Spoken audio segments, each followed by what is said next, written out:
रिश्ते चाहे सगे हों या सौतेले, अगर निभाने की चाहत हो तो इंसान खुशी खुशी हर रिश्ता निभा सकता है। मेरा बेटा बीमार था, मेरे पास इसकी दवाई के पैसे तक न थे। मैंने बड़ी मुश्किल से किसी से 1000 रुपये उधार लिए। मुझे उम्मीद थी कि वो मेरी मदद ज़रूर करेंगी और पैसे लेकर मैं घर आ गई। मैंने पहले सोचा कि बच्चे को डॉक्टर के पास ले जाऊंगी, लेकिन फिर ख्याल आया कि खाली पेट दवाई असर नहीं करती, तो फिर खाली पेट दवाई खाने का कोई फ़ायदा नहीं होगा। और मेरे पास वही 1000 रुपये थे, जिससे मुझे अपने बच्चे को खाना भी खिलाना था और उनकी दवाई का इंतज़ाम भी करना था। पहले बच्चों के खाने के साथ सोचकर मैं बाज़ार गई, सब्ज़ी वाले से सब्ज़ी खरीदी। वही 1000 रुपये मेरे पास थे और डरते डरते मैंने उन पैसों में से 500 का नोट उसे दिया कि न जाने कितनी महंगी सब्ज़ी होगी। लेकिन उस सब्ज़ी वाले ने मुझे 450 रुपये वापस कर दिए। और जब घर आकर मैंने पैसे गिने तो मुझे लगा उससे गलती हो गई है, क्योंकि उसके पास बहुत भीड़ थी। मेरे दिल ने कहा कि वह बहुत गरीब आदमी है, वापस जाकर उसे पैसे दे दूं। लेकिन दिमाग ने कहा शायद ये भगवान की तरफ से मदद है, पहले जाकर बच्चे की दवाई ले आती हूँ। मैं खुशी खुशी अपने बच्चे को डॉक्टर के पास ले गई और दवाई लेकर आई।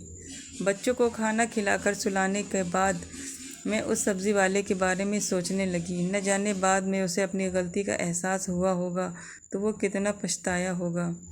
मेरे पास कुछ पैसे बच गए थे। मैंने दिल में सोच लिया कि सुबह सवेरे ही जाकर उसे बाकी पैसे दे दूँगी, और अगर कम पड़े तो उसे बता दूँगी कि मैं बाद में तुम्हें दे सकती हूँ।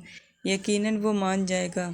लेकिन मुझे क्या मालूम था कि उस सब्ज़ी वाले की गलती नहीं थी, बल्कि शायद गलती मेरी थी। मेरा रिश्ता एक गरीब घर से था। मेरे पापा शराबी थे, मेरी माँ लोगों के घरों में काम करती थी।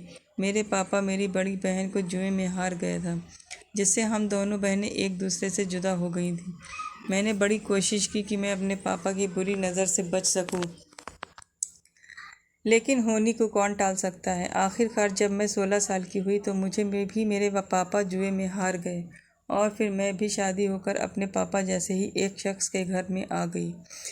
मैं अपनी माँ की तरह लोगों के घरों में काम करती थी और अपनी कमाई अपनी जुआरी पति के हाथों में से बचाने के लिए तरह तरह की कोशिश करती थी। कभी कपड़ों की पोटली में छुपाती, तो कभी राशन के डिब्बों में, लेकिन वह फिर भी मेरी कमाई मुझसे छीन कर ले जाता।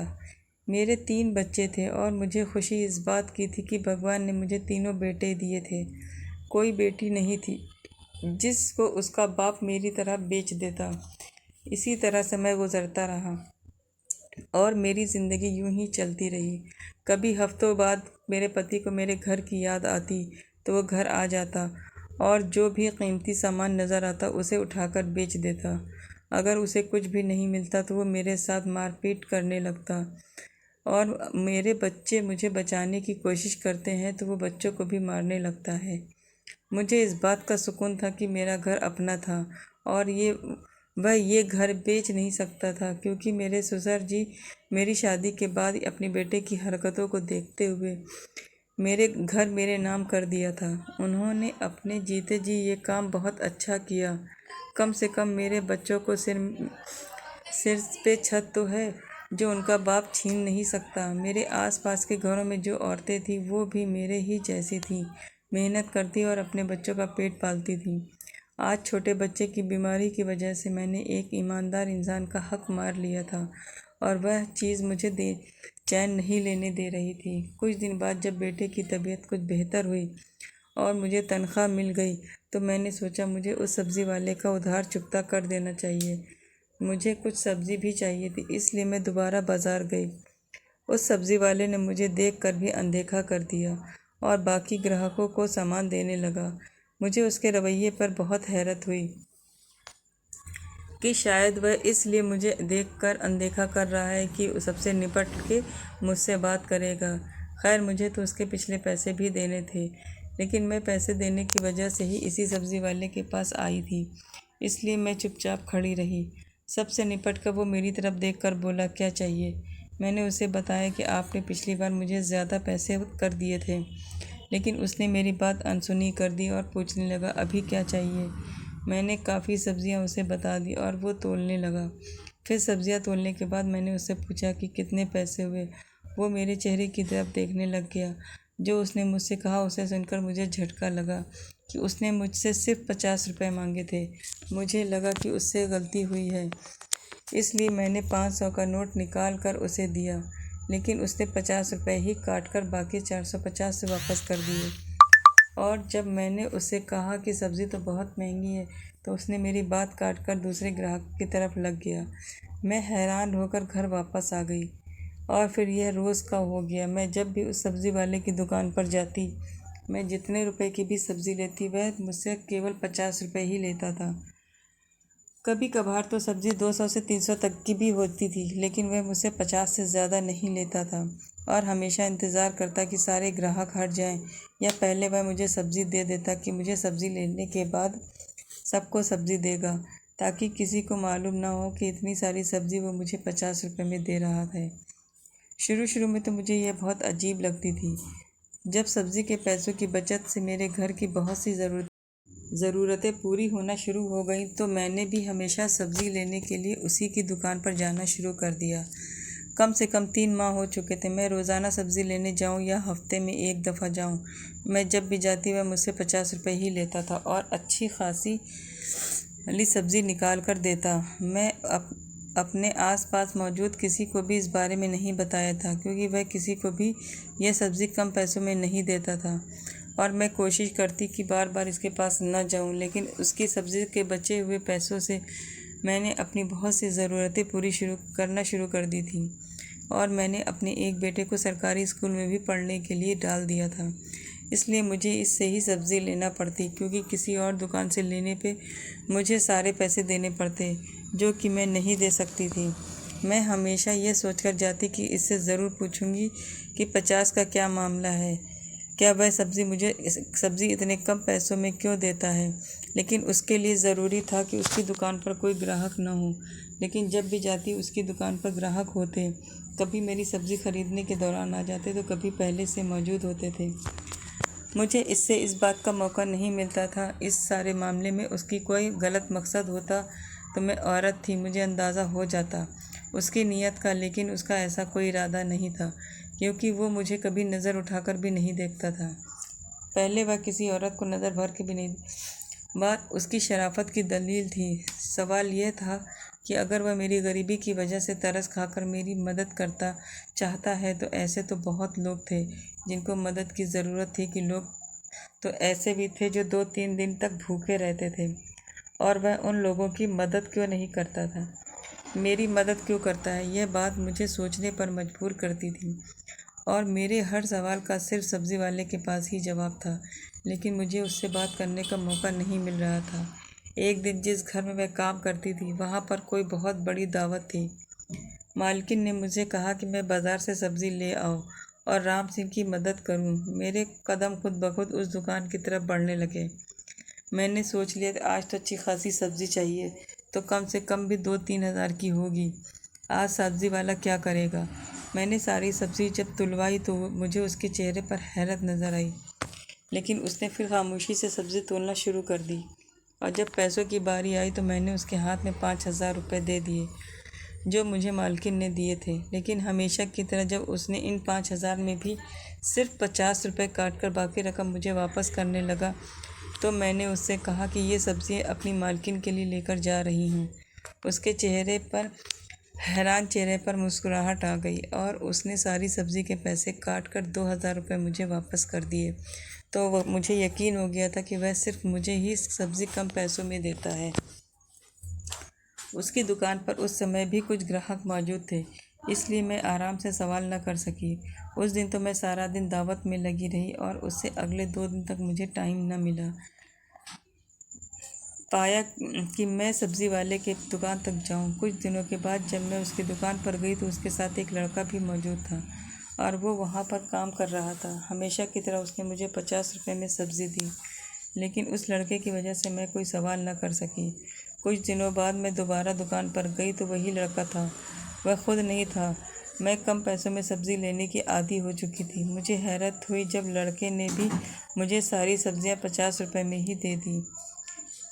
मैंने जब उस लड़के से सवाल किया कि उसने मुझसे 50 रुपये ही क्यों लिए, तो उस लड़के ने बताया कि ये बात तो खुद समझ नहीं आ रही कि उसके दुकान के मालिक ने उसे यह बात क्यों कही थी, क्योंकि वह तो सिर्फ मालिक का कहना पूरा कर रहा था। दुकान के मालिक ने उससे कहा था कि मैं जब भी यहाँ आऊँ, किसी भी समय कोई भी चीज़ लूँ तो 50 रुपये ही लेना। मैंने आज भी सब्ज़ी की कीमत 300 रुपये है, लेकिन उसने मुझसे 50 रुपये ही लिए। मैंने उससे पूछा कि तुम्हारा मालिक कब आएगा, तो इस पर उसने कोई जवाब नहीं दिया। अब तो मैं और भी ज़्यादा हैरत में पड़ गई थी और मुझे अपने सवालों के जवाब भी चाहिए थे। अब तो मुझे ये बात नामुमकिन सी लगने लगी, क्योंकि अब अक्सर दुकान पर वो लड़का हुआ करता था और वो सब्ज़ी वाला खुद नहीं होता था। सब्ज़ी तो मुझे वैसे ही मिल रही थी और अच्छी ही मिल रही थी, लेकिन मुझे मेरे सवालों का जवाब नहीं मिल रहा था। उन दिनों ये हुआ था कि मेरे दोनों बड़े बेटे स्कूल जाना शुरू हो गए थे और मुझे अच्छे भविष्य की उम्मीद नज़र आ रही थी, और ये सब उस कम कीमत सब्ज़ी की वजह से ही मुमकिन हुआ था, क्योंकि उससे पहले तो मैं सिर्फ बच्चों को 2 वक्त की रोटी पूरी करने के लिए सोचती रहती थी। लेकिन जब मेरे पास बचत के पैसे आना शुरू हुए तो मैंने उनकी पढ़ाई के लिए भी सोचना शुरू कर दिया था। अब मुझे ये उम्मीद नज़र आ रही थी कि मेरे बच्चे पढ़ लिख कर किसी मुकाम पर पहुंच जाएंगे और शायद मेरी ज़िल्लत भरी ज़िंदगी अब ख़त्म हो जाएगी। जब ये सिलसिला चढ़ पड़ा तो ज़्यादा पढ़ी लिखी तो नहीं थी, लेकिन हिंदी किसी हद तक पढ़ लेती थी। इसलिए अपने तरीके से मैंने सब्ज़ी का हिसाब लिखना शुरू कर दिया, और वो इसलिए कि मेरे दिल में यही ख्याल था कि कभी ज़िंदगी में मेरे पास इतने पैसे हुए तो सब्ज़ी वाले का सारा उधार एक बार में ही चुकता कर दूंगी। सब्ज़ी वाले का यूँ राज मैंने अपने बच्चों को भी नहीं बताया, क्योंकि बच्चे बात करते हुए अगर अपने दोस्तों से कह देते तो मेरे लिए मुश्किल खड़ी हो जाती, क्योंकि सबसे पहले बात मेरे किरदार पर आ जाती। और मैं गरीब थी लेकिन बद किरदार नहीं थी। लेकिन ये बात तो कोई न समझता और सब मुझसे सवाल करने लगते कि वो इतने कम पैसे में तुम्हें सब्ज़ी क्यों देता था। इस सब मामले को लगभग 7-8 महीने हो चुके थे और अभी तक मैं उस बंदे का सवाल नहीं कर सकी थी, और आखिरकार एक दिन मुझे मौका मिल ही गया। मैं शाम को देर से काम पर से आ रही थी, इसलिए सब्ज़ी लेने देर से गई। उस वक्त दुकान पर सब्ज़ी वाला खुद था, तो वो दूसरा लड़का आज नहीं था और कोई ग्राहक भी नहीं था। मैंने जाते के साथ उससे सवाल कर लिया कि तुम ये सब्ज़ी 50 रुपये में ही क्यों देते हो, और इसकी वजह क्या है कि तुम मेरी इस तरह से मदद करते हो। तो उसने मुझसे कहा कि मुझे सिर्फ ये बताओ कि क्या इस वजह से तुम्हारी किसी तरह से मदद हो सकती है। मैंने उसे बताया कि मैंने अपने दोनों बच्चों को स्कूल में एडमिशन करा दिया है स्कूल में, और घर की बहुत सी छोटी मोटी चीज़ें मैंने ले ली हैं जो पति की नज़र से बचा कर रखी हैं। उसने कहा कि मैं यही चाहता था कि तुम्हारी मदद हो जाए। आज तक मैंने तुम्हारी तरफ गलत नज़र से नहीं देखा यार, ये बात तुम भी जानती हो। मेरा मकसद सिर्फ तुम्हारी मदद करना था, लेकिन मेरा सवाल तो वही का वही था। अगर वो मदद करना चाहता था तो यहाँ पर बहुत से लोग हैं जिनको मदद की ज़रूरत है, क्योंकि जिस जगह पर उसकी दुकान है उसके आसपास हम गरीब लोग ही रहते थे। वहाँ तो सभी गरीब थे, तो वो मेरी ही मदद क्यों करता है। मैंने जब ये सवाल किया तो उसने घबरा गया और कहने लगा, आपके सवाल का जवाब तो मेरे पास नहीं है। मेरे पास है लेकिन मैं देना नहीं चाहता। मैंने जब उससे ज़िद की तो वो मेरे सवाल का जवाब दे या मैं उससे सब्ज़ी नहीं ख़रीदूँगी, तो वो और ज़्यादा परेशान हो गया। उसने मुझसे वादा लिया कि वो मुझे मेरे हर सवाल का जवाब देगा, लेकिन सब्ज़ी हमेशा उसी की दुकान से लूँगी। मैंने उससे वादा कर लिया, तो उसने कहा कि कल शाम के बाद उसके घर आ जाऊँ, मुझे मेरे हर सवाल का जवाब दे देगा। लेकिन मैं उसके घर नहीं जाना चाहती थी। उसने जल्दी जल्दी मुझे अपने घर का पता बताया और मैं उसके घर आने से इनकार करने ही वाली थी कि मुझे सारे सवालों का जवाब इधर ही दे दें। लेकिन उस वक्त दुकान पर एक और आदमी आ गया। मुझे खामोश होना पड़ा। मैंने उस समय वो सब्ज़ियाँ उठाई और घर आ गई, लेकिन अब मेरी सारी रात इसी फिक्र में गुजरी, आखिर उसने मुझे बुलाया क्यों है, और वो भी शाम के बाद। अगर नहीं गई तो शायद सारी उम्र जवाब न ले सकूँगी, और अगर चली गई तो मेरे साथ वो न जाने क्या कर दे, क्योंकि मर्द का क्या भरोसा। मेरी ज़िंदगी में आने वाले सारे मर्द ऐसे ही मिले थे। ये सिर्फ सब्ज़ी वाला ही कुछ ठीक लगता था, लेकिन इसने मुझे अकेले अपने घर क्यों बुलाया। सारी रात सोचने के बाद मैंने फ़ैसला किया कि मुझे एक बार तो जाना ही चाहिए, और ना ही मैं इतनी कमज़ोर हूँ कि अगर वो मेरे साथ कुछ गलत करने की कोशिश करेगा तो मैं ख़ुद को बचा नहीं सकूँ। अब मुझे बेसब्री से शाम का इंतज़ार था। मैं जल्दी काम से वापस आ गई और छोटे बेटे को अपने दोनों बेटों के पास छोड़कर उनको सख्ती से समझाकर घर से बाहर मत जाना, मैं थोड़ी देर में ही आ जाऊंगी, एक ज़रूरी काम से जा रही हूँ।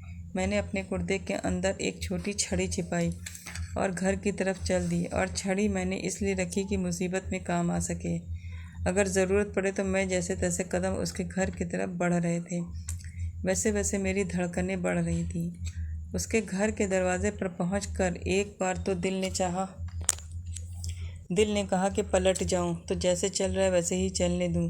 मुझे क्या ज़रूरत है सवाल करने की, मेरी तो ज़रूरतें पूरी हो रही हैं और मेरे बच्चे को खाना मिल रहा है, कि अच्छी पढ़ाई हो रही है और मेरे घर की ज़रूरत भी पूरी हो रही हैं। मुझे इस राज को राज ही रहने देना चाहिए, लेकिन मेरे अंदर की आत्मा मुझे चैन नहीं लेने दे रही थी और बार बार मेरे अंदर की ये बात आती कि एक बार अंदर जाना चाहिए।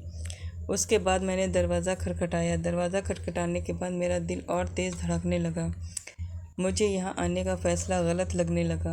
इससे पहले कि मैं यहाँ से पलट जाती, दरवाज़ा खुल गया और मुझे दरवाज़े पर सब्ज़ी वाले की सूरत नज़र आई। मुझे दरवाज़े पर खड़ा देखकर उसके चेहरे पर मुस्कुराहट नज़र आने लगी और उसने मुझे अंदर आने के लिए कहा। अब जब यहाँ तक आ ही गई थी तो आगे भी मुझे हिम्मत करना थी। मैंने डरते डरते घर के अंदर कदम रखा और बाजू के अंदर छुपी हुई छड़ी पर अपनी पकड़ बना ली। जब मैंने अंदर कदम बढ़ाया, अंदर आते ही उसने तुरंत लाइट जला दी और रोशनी होते ही जिस चीज़ पर मेरी नज़र पड़ी तो मैं चौंक गई। मुझे यूँ लगा जैसे कमरे की छत मेरे सर पर आ जा गई हो। जब मेरे पति के हाथों मुझे मेरे माता पिता ने बेचा था, उसके बाद से तो मैंने अपने माता पिता से कोई संबंध नहीं था। मुझे नहीं पता था कि मेरी बहन या माता पिता किस हाल में हैं और मैंने तो समझ लिया था कि वो मेरे लिए मर चुके हैं और कभी भूल कर भी उनके बारे में नहीं सोचा था। कभी माँ जी का ख्याल आता था, लेकिन शादी के 3 वर्ष बाद ही मेरी माता जी को भी मेरे पिताजी किसी जुए में हार गए थे और उसके बाद उसका कुछ पता नहीं कि उन सबको मरा हुआ मानने के बाद मैंने तो कभी सोचा भी नहीं था कि उनके सामना होगा। स्टोर के बिस्तर पर मुझे अपने पिताजी लेटे नज़र आए और मुझे देखकर और ज़्यादा नफ़रत का एहसास हुआ कि हम लोग जिस हाल में भी हैं सिर्फ उसी आदमी की वजह से हैं। लेकिन उसकी हालत इतनी ख़राब थी कि उससे तो नफ़रत भी नहीं कर पा रही थी। मेरे पीछे मौजूद सब्ज़ी वाले ने मुझे कहा कि आपने इनको पहचाना? मेरी तो ज़बान बंद हो चुकी थी, मैं क्या जवाब देती। मेरी हालत देखकर उसने कहा कि ये आदमी आपके पिताजी हैं, सिर्फ आपके नहीं बल्कि मेरे भी। मैं आपका भाई हूँ। और ये सुनकर मुझे तो आश्चर्य हुआ और बहुत बड़ा झटका लगा। ऐसा कैसे हो सकता है? यह आदमी मेरा भाई कैसे हो सकता है? क्योंकि हम तो सिर्फ 2 ही बहनें थीं। मुझे तो लगता था कि आज बिजली गिरने के बाद है। इतने सारे झटके मैं सह भी नहीं पा रही थी। मैं आगे बढ़ी और पिताजी की हालत देखी तो मेरी आंखों से आंसू आ गए। उनको फालिस का अटैक हुआ था और वो ज़ुबान से बोल भी नहीं पा रहे थे, हाथ भी नहीं हिला सकते थे, सिर्फ मुझे देखकर रो रहे थे। मैंने उस सब्ज़ी वाले से, जो मेरा भाई था, उससे पूछा कि ये सब क्या है? तुम मेरे भाई कैसे हो सकते हो? हम तो 2 बहनें थीं और फिर ये तुम्हारे पास कैसे? उसने मुझे बताया कि मेरे विवाह के 1 वर्ष बाद ही मेरी माता जी को ये एक जुए में हार गए थे। लेकिन हमें जुए में हारने से पहले इन्होंने खुद एक औरत को जुए में जीता था, जिसे वो अपने घर तो न लेकर आए थे और एक और रख रखा। सब्जी वाला उसी औरत से मेरा भाई था। उसको जन्म देते हुए वो औरत मर गई और भगवान का करिश्मा तो देखो, जिसकी वो बहन थी उसी के हाथों मेरी माता जी का दोबारा विवाह हुआ। मेरी माँ ने ही उसकी परवरिश की और अच्छे बुरे की समझ दी। जब वो कुछ समझदार हुआ तो उन्होंने उसको सारी बातें बताई ताकि ये भी अपने पिता की सूरत पे ना आ जाए। और 3 साल पहले ही हमारी माँ का देहांत हो चुका है। जब ये कुछ बड़ा हुआ तो उसने अपनी बहन की जानकारी लेने की कोशिश की। पता चला कि वो तो शादी के बाद ही बच्चे को जन्म देते हुए मर गई थी और उसके साथ उसका बच्चा भी मर गया था। अब इस दुनिया में उसके रिश्तेदार थे, एक बहन और एक पिता। उसने हम दोनों के बारे में जानकारी हासिल करने की कोशिश की और उसके साथ ही पढ़ाई न करने की वजह से वो कोई नौकरी भी नहीं कर सकता था, इसलिए सब्ज़ी का ठेला लगाना शुरू कर दिया।